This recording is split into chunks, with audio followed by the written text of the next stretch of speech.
বিজয়ীরা ভিন্ন কিছু করে না, তারা কোনো কিছুকে ভিন্নভাবে করে। তুমি জীবনে কতবার হেরেছো তাতে কিছু যায় আসে না, কারণ তোমার একটি জেতা হলো সমস্ত হারের যোগ্য জবাব। শেষ নিঃশ্বাস পর্যন্ত চেষ্টা করা উচিত, হয় লক্ষ্য অর্জিত হবে বা অভিজ্ঞতা। নিজেকে এতটা দুর্বল হতে দিও না যে তোমার কারো অনুগ্রহের প্রয়োজন হয়। আজকের মধ্যে ডুবে কঠোর পরিশ্রম করো, যাতে আগামীকাল তুমি যখন আবির্ভূত হবে অন্য সবার থেকে আলাদা হবে। কিছু করার ইচ্ছে তোমার মধ্যে অনুপ্রেরণা নিয়ে আসে। নিজের ইতিহাস লেখার জন্য কলম নয়, সাহসের প্রয়োজন। নীরবে পরিশ্রম করো, তোমার সাফল্য শোরগোল করবে। পরিশ্রমের চাবি দিয়েই সফলতার তালা খোলে। জেতার আসল মজা তো তখনই যখন সবাই তোমার হারের অপেক্ষায় থাকে। মাঠে পরাজিত ব্যক্তি জিততে পারে, কিন্তু মনের দিক থেকে পরাজিত ব্যক্তি কখনো জিততে পারে না। সেরা সেরা খোঁজ করো, নদী পেলে সাগর খোঁজো। পাথরে আঘাত করলে কাজ ভেঙে যায়, এমন কাজ খুঁজে বার করো যার আঘাতে পাথর ভেঙে যায়। সর্বদা একটি ইতিবাচক চিন্তা দিয়ে নতুন দিন শুরু করো।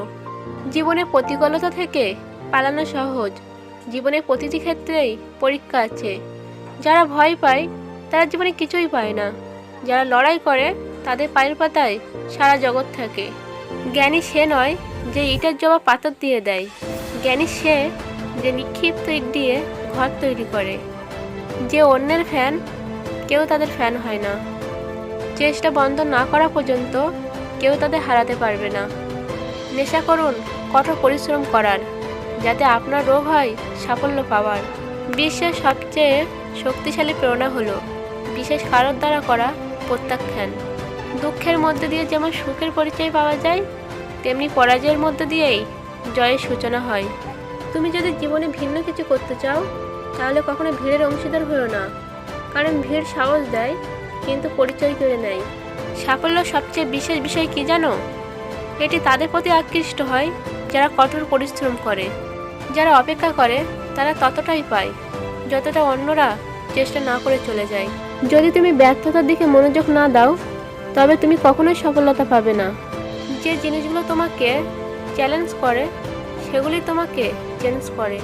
কখনো সংগ্রামকে ভয় করা উচিত নয়, কারণ এটি একটি গল্প যা সফল হওয়ার পরে সবাইকে বলতে হবে। সাফল্যের ফসল এমনি এমনি গজায় না, পরিশ্রমে ঘাম দিয়ে চেষ্টার বীজকে জল দিতে হয়। তুমি তোমার গন্তব্য থেকে ততক্ষণ দূরে থাকবে যতক্ষণ না তার জন্য প্রথম পদক্ষেপ নেবে।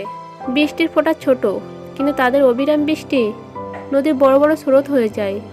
তেমনি আমাদের ক্ষুদ্র প্রচেষ্টাও জীবনে বড় পরিবর্তন আনতে পারে। জীবনের প্রতিটি বড় লক্ষ্যই বড় ত্যাগের দাবি রাখে।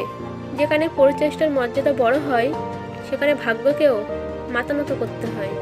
তুমি যদি এমন একজনকে খুঁজছো যে তোমার জীবন পরিবর্তন করবে, তবে আয়নার দিকে তাকাও, কারণ তুমি ছাড়া এই পৃথিবীতে কেউ নেই যে তোমার জীবন পরিবর্তন করতে পারে। এই পৃথিবীতে কোনো কিছু অসম্ভব নয়, হয় তোমার সঙ্গ খারাপ অথবা তোমার চিন্তাভাবনা ছোট। ভাগ্য সম্পর্কে জানি না, তবে যারা কঠোর পরিশ্রম করে তারা অবশ্যই সুযোগ পায়। যে বড় কিছু করেছে সে কখনো কাউকে ভয় পায়নি। তুমি যদি নিজের উপর বিশ্বাস না করো তাহলে অন্য কেউ করবে কেন? কাউকে হারানো খুব সহজ, কিন্তু কাউকে জয় করা খুব কঠিন। যতক্ষণ না কিছু করবে ততক্ষণ অসম্ভব বলে মনে হবে। উঠতে দোষ নেই, তুমি ওড়ো, কিন্তু ততটুকুই ওড়ো যেখান থেকে মাটি পরিষ্কার দেখা যায়। যদি জীবনে কিছু হতে চাও তাহলে প্রদীপের মতো হও, যাতে নিজেকে পুড়িয়ে অন্যের ঘর আলো করতে পারো। যখন তোমার চোখে কামনা থাকবে গন্তব্যকে নিজের বলে মনে হবে। কি সোজা কি বাঁকা সবই সহজ মনে হবে। সাফল্যের জন্য কোনো বিশেষ মুহূর্তের অপেক্ষা করো না, বরং তোমার প্রতিটি মুহূর্তকে বিশেষ করে তোলো। খেলার শেষ মুহূর্তও জয়ের অপেক্ষায় থাকে।